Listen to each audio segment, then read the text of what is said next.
Kubor nakaslem jong unongsan hima. Ka kun hinyong trip National Awakening Movement, kalaray banum penyeng kertong hakanik election MP siteng samoy kaban salong, da kabakdo ba kalakhim palat kapor, bat ka parti kadang don kam ban penlet jingmut, ha kaban penklan ya ka parti.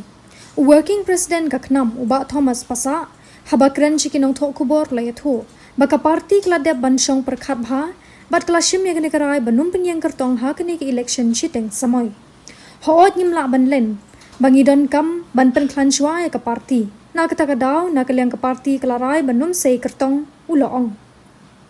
Habajuba bigijing kali uba Pasa uloong, ha kabay day ka MP election ngihap ban pet ye kimat kibasa akut hadalhi, la kaday ka inaline permit, kaktiin khasi, ban penkala ya ka ST order siya jak ndai spasan po, ladangi kershan yanu ngihap ban pentikna shwa ye kimat kibadon kambha, ha ka jela uloong.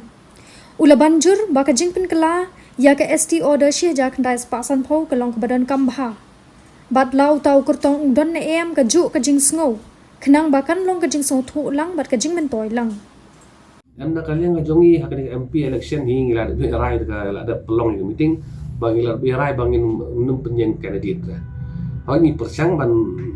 wat iki bakan sai kendian ente ngi sutu bakapor ka dona ba ban ngimla ban len ba